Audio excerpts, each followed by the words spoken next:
find it weird that my mom would write into Dr. Phil saying she's like concerned about my lifestyle as an escort. And my mom has never really like sat me down and told me how concerned she was or the gravity of like her feelings. I've tried everything to get Ivy to understand the path that she has chosen is completely wrong. Nothing works. I haven't been able to get through to her, and nobody else has either. Now, Faith says she wants her daughter, Ivy, to stop working as an escort and start raising her 4-year-old son. Faith says she's unable to let go of her guilt from the mistakes that she made as a parent. Let's take a look. I carry a ton of guilt with how Ivy was raised. As a young girl, Ivy was molested for several years. There was like a lot of chaos in my home. I had a pretty hard childhood. When Ivy was little, my ex held a knife to her throat. He was arrested and sent to jail.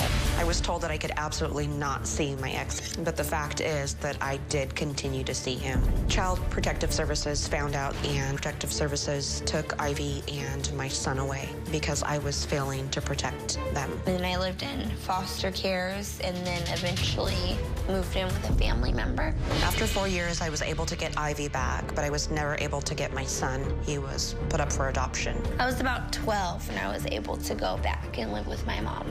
She basically let me do like whatever I wanted. The word no didn't exist.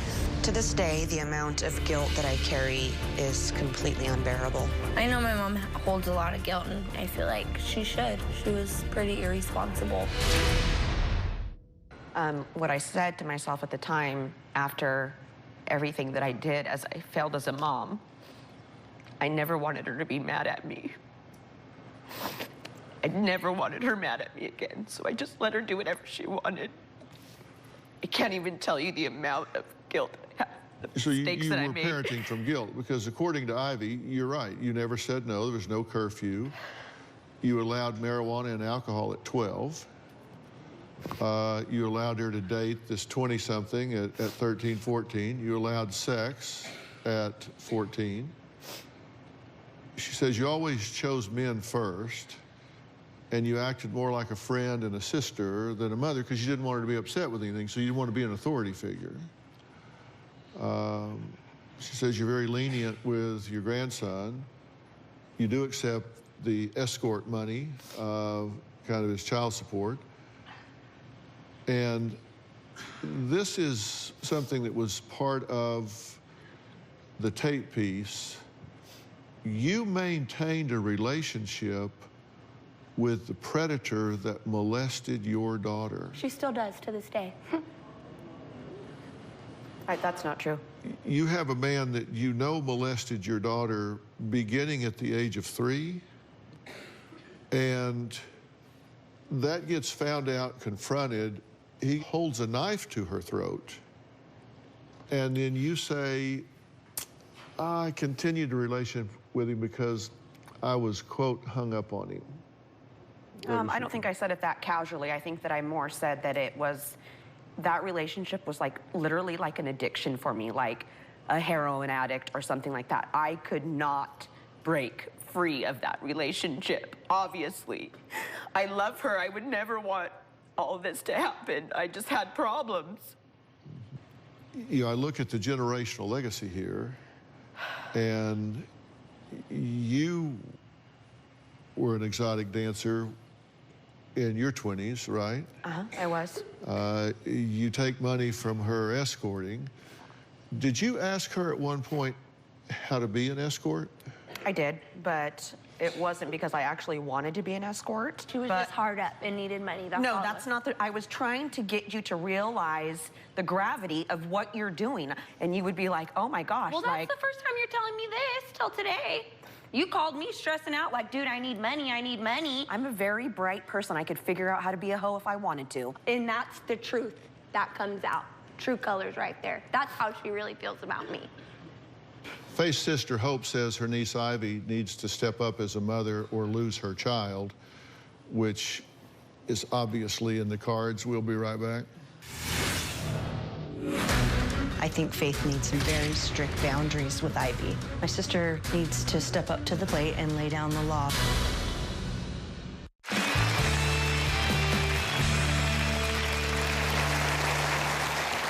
Well, Faith's sister Hope says Faith needs to start setting boundaries, cracking down on rules with Ivy, and Ivy needs to step up as a mother, or she says she's going to lose her child. Take a look. The situation has affected the entire family. I'm very concerned for my niece Ivy and for her younger son. If I were to try to talk to Ivy about the situation, she would get angry and probably stop talking to me. Ivy believes that doing the job in the evening time isn't bad because then she can still be a mom during the day. I'm a mother of 3 children. If Ivy thinks that she has an idea of what it is to be a good mom, I really don't think at this point that she does. I really don't think that she has the maturity right now to see the effect that this has had on her son. What her son needs is a permanent, stable home. I think Faith needs some very strict boundaries with Ivy. My sister needs to step up to the plate and lay down the law so her grandson can have a normal life. Okay, thank you for joining us. Yes. Your comments have to do with how she is raising this child. Right. How your sister's raising this child. Yes. And you say she needs to do what? I think that she needs to be more bold and just more stern because she is very, just kind of lays down and lets him walk all over her. The same thing she did with me. I think that it's exactly the same thing that she did with Ivy, if not worse, because she feels so bad for the situation or feels guilty. Well, what do you think needs to happen for your son to have the best chance that he can have to be successful in this life? He needs me in his life way more than I've been. What are you willing to do to make that come true? I'm willing to do anything so I can be the best mom I can be for him. Well, that begins with being present. Yeah. Because you can't parent a child without being there. Yeah. You know, to say, I would die for my child, and you would, wouldn't you? You would die for this child. Mm-hmm. But the question is, will you live for this child? Not would you die for the child, not would you step in front of an oncoming bus and push him out of the way. I have no doubt that you would. The question is, will you make sacrifices day to day to live for this child? Will you tell yourself no in order to tell him yes? I would rather have you working with an exciting career in the fast food industry and living in a shelter with your son than I would have you hooking and him being raised by somebody else.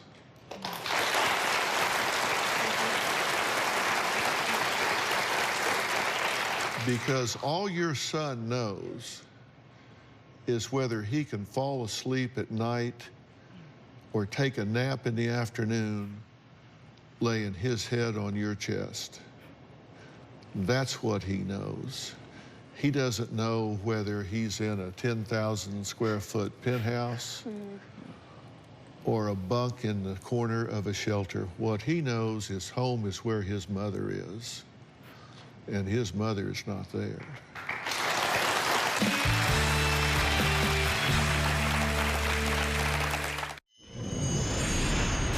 I feel like I've lost my daughter. If things don't change and she doesn't turn it around, I feel like this may be the end of the line for us. She just has no direction, no plan. I do feel like I'm a good parent. I want what's best for my son. I would like for her to understand the reason I am doing what I'm doing is so that I can be in a good position to take care of my son so I can get on my feet. I want to point out some statistics to you about the industry that you're in. The workplace homicide rate, people getting killed doing what you're doing, is 51 times higher than any other job you can have.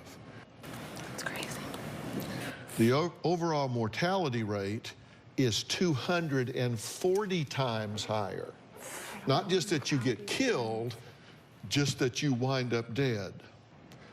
You're 4.5 times more likely to attempt suicide, and 70 to 95% are physically assaulted during work, you already have been, so you're part of that statistic. 60 to 75% are raped 8 to 10 times a year while prostituting. And if you love your son, and I know you do, I believe that you do, then you would protect his mother.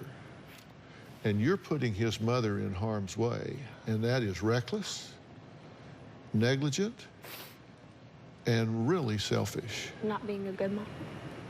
You're not taking care of him when you're putting his mother in that kind of risk. You agree with that, don't you? Yeah, I definitely And you've been do telling her agree. that. Yeah, I tell her all the time, because what other people probably don't know is I'm not in the same situation as Ivy. I have a job.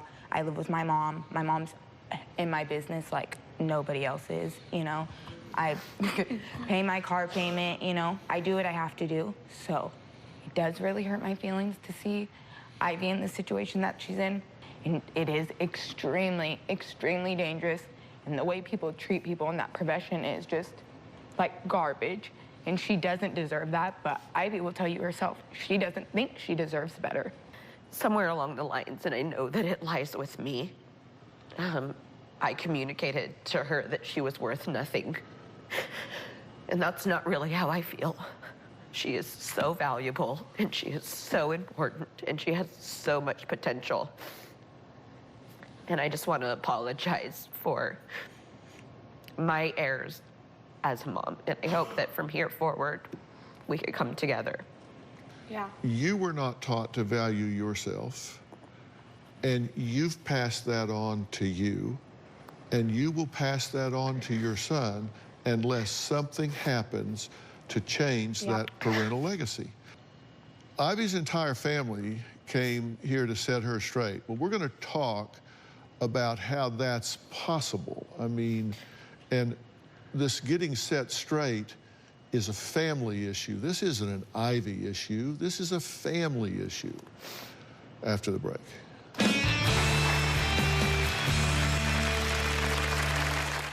You have been hurt in your life. You have open wounds from what happened to you, and nobody has ever attended to those. Nobody has ever helped you heal those wounds inside so that you can say different things to yourself, so that your internal dialogue can be different. Yeah. And I am going to get you some professional help, and not just some general psychological help.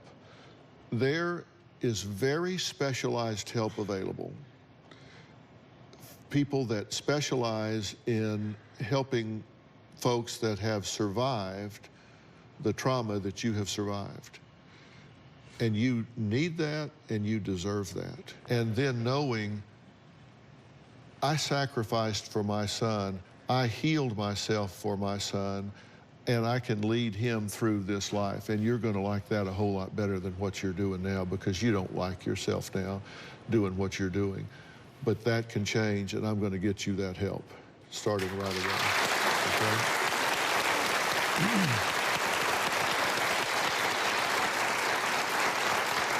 And I'm going to do exactly the same thing for you, because you are as wounded as she is.